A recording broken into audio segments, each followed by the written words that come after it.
So tell me, world, are you scared of the dark? When it all goes down and the lights go out, I'm not the one you wanna see. Some will and some won't, some do and some don't. Now tell me who you're gonna be. See, I couldn't really give a fuck if I am so unbearable. All that I really care about is that I'm uncomparable. They're bigger than me and they're quicker than me, but they know that nobody is sicker than me, cause they can kill X and they can kill Y. Hello, welcome, Devil Sniper here, episode number 26, season number 5, our career mode with, yes, you've guessed it, West Ham United. Firstly, I just want to say, oh my days, look at that table. Look at that table. We are in with a shout. You know, Spurs are doing all right. Why do Spurs always seem to get this lead? You know, they weren't doing that great, and all of a sudden they just literally picked up win after win after win after win after bloody win, which is really, really frustrating. Looking at Chelsea and Arsenal down that table is a bit weird, to be honest, because Chelsea have got such a really tank side. They've got Mandzukic up front, who's just an absolute beast. I think he's leading goal scorer in the Premier League. Anyway, before we get into that, I just want to say, the last episode number 25, the introduction of the development squad. And as you know, in that commentary, I was stating that I was a little bit nervous about actually how to present the development squad, and if it would go down really, really well, if you guys would like it, etc., etc. And I've got to say, I was really astounded by the response to the development squad. It really did. You know, it knocked me back a little bit. It was really, really nice to see that you guys are so chuffed with the development squad, that you are going to enjoy the development squad. I'm looking forward to building the actual story for the development squad now. Really going to town on the story, getting little snippets from the training ground, you know, players who are being linked, and even working on the graphics. You know, people said it'd be nice to see little graphics on there, you know, showing the leading goal scorer, stuff like that, which is definitely going to be coming to fruition. So I'm probably not going to be able to get it into 27, maybe 28. It's probably going to come into the episode on the Thursday. Give me a little bit more time to work on the graphic side of it and get some statistics together. Because to be honest, I'm really, really bad with Photoshop. I'm not the greatest when it comes to doing all those magnificent statistics. Look at Ramirez with a header. Oh my God, where did that run came from? Nowhere. Look at the run. It's Filippo. He's running with Filippo. Filippo lets him go. Filippo stops. Come on, Filippo, man. Jesus, that is not good. We can't allow runs like that to come against us, against Chelsea, because they've got a strong side, to be fair. But look at Callas. He's just a tank. Honestly, he's just super powerful. He's just got so much strength. Anyway, getting back onto the topic, as Gabs walks off the pitch, not looking very happy.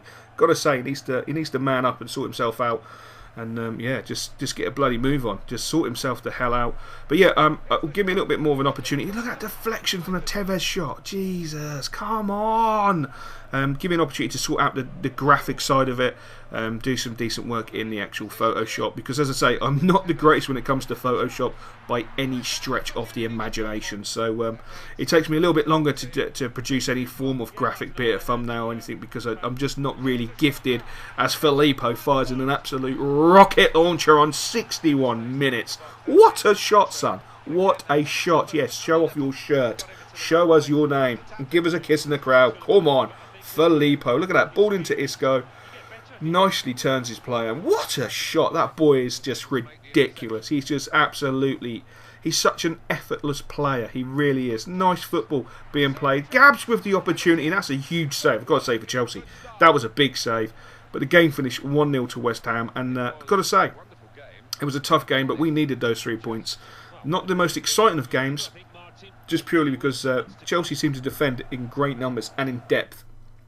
And it gave us a good opportunity to get a win under our belts, which, you know, at the end of the day is what we need. We're going to have to change up the team a little bit. So, yeah, there's going to be a lot of swapping going on around. As you can see, Tevez does have his rightful number, which is 32. I should have changed it back in the live episode. For some reason, I didn't change it there and then, which was really stupid. Because whenever I bring a player in, I'm always worried about that they normally take the number 6 shirt. And as we know, that's the Bobby Moore shirt. That's retired. And on a few occasions it's just sort of popped up, and I really didn't want it to pop up again. So it was always paramount that I make sure the number 6 shirt is not touched, and I should have changed Tevez obviously to 32, but I didn't. But I have now, so it's all good. It's all gravy. It's all good. It's all good. It's all good.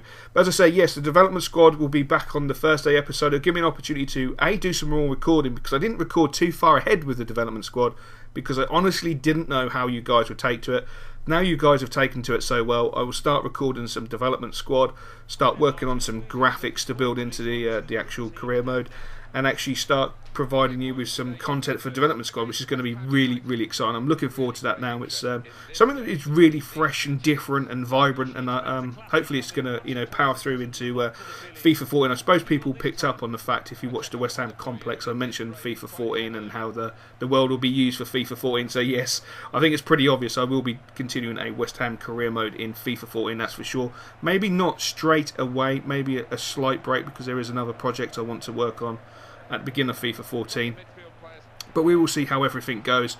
And look at Filippo, he really is at this moment in time just sensational. He's just got such a ridiculous shot on him. He's got great close control, great first touch, he's always looking for the ball, his work rates are just magnificently perfect, he's always in amongst it. This team at this moment in time is just frightening. I mean, look at that play there, to knock the ball back across for Gudetti, just to slot it home. He's actually finding his feet again. He had that little bit of an injury. He had a bit of a dip in form, not really taking his opportunities, looking really out of sorts. I put it down to Bayern Munich being linked to him. And he's really come back really a lot more stronger, a lot more powerful, a lot more...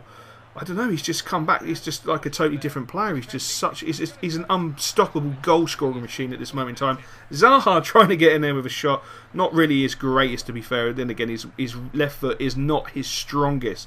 But it's nice to see Zaha playing.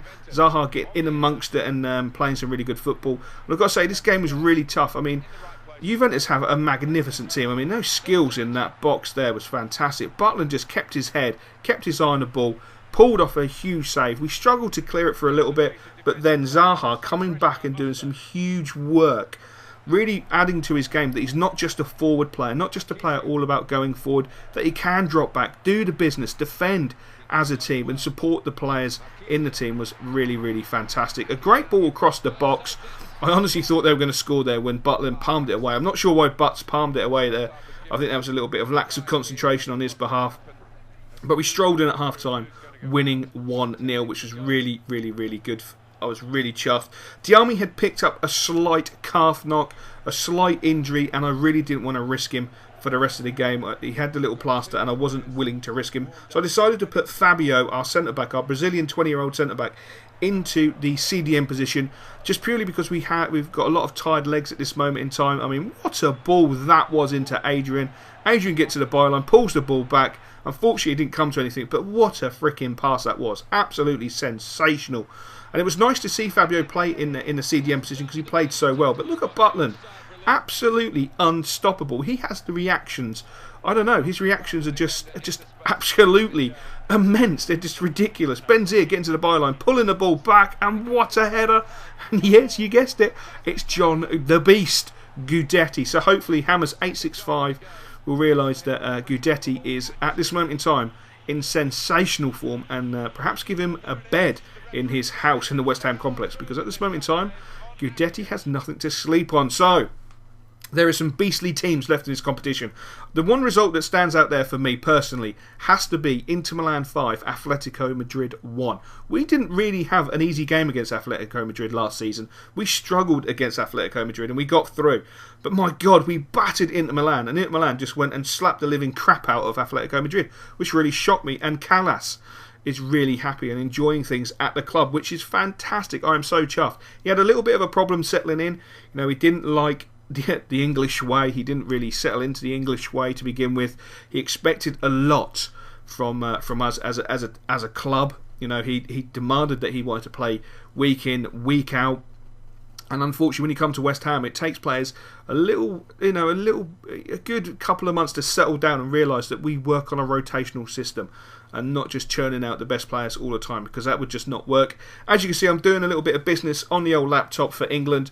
Wazza is out for 4 months, so I'm going to be bringing a new player in, and I'm going to be taking a huge risk because I'm not really happy of the stature of players we have coming through the English ranks at this moment in time. There was nobody who really stood out to me apart from Jonathan Robinson. Now, you may know who Jonathan Robinson is. If you do, then please post in the comments below, because I'll be really, really interested to see if you know who Robbo is.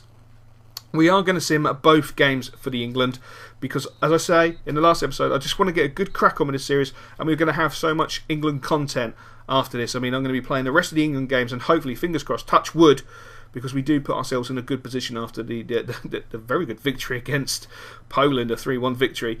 If we can get a decent victory against Romania, we'll put ourselves in a very good position. I think we'll put ourselves second in the table. If we get second in the table, I will be playing the remaining games, which I think will be 3 or 4 games. I think it's 3 games remaining in the qualifying, and then hopefully, fingers crossed, we've made it to the World Cup, and I will obviously be playing all of those games, and I might even do a couple of those live.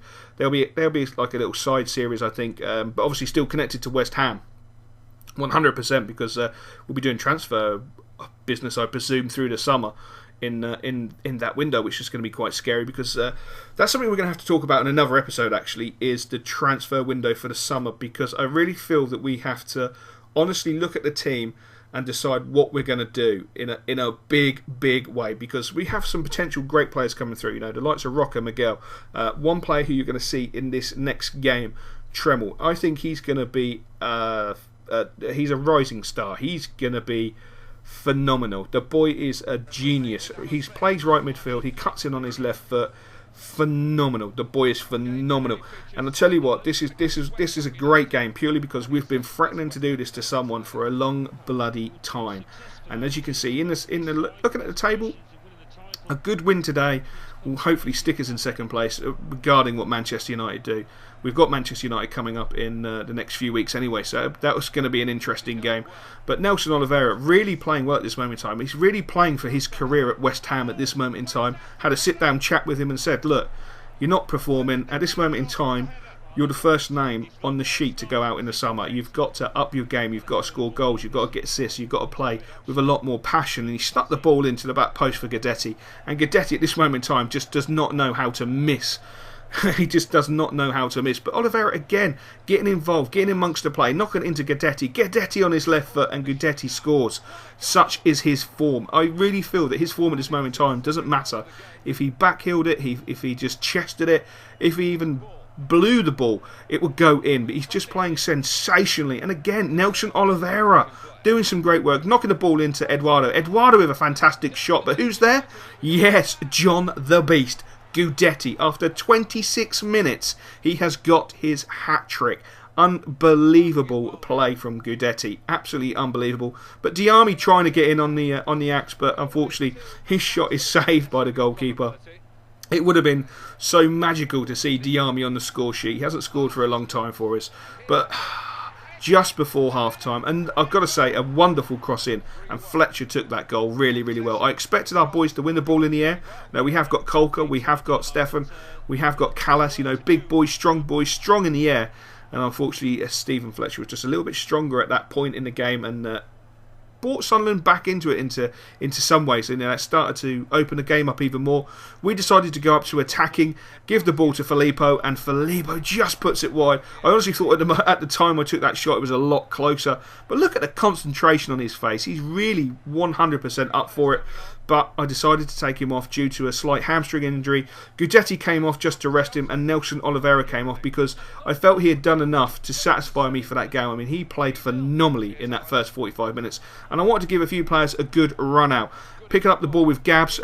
Gabs has to be a player I give a run out to, and he slots the ball home after 78 minutes to make it 4-1, and it's lovely to see Gabs scoring. And he's also brought back the Samba dance. It's Samba time, baby. Oh yes, season 1 Samba time. It's lovely to see Isco doing some great work, knocking the ball into Rocker into Tremel, and Tremel, good God, that boy's going to be a superstar.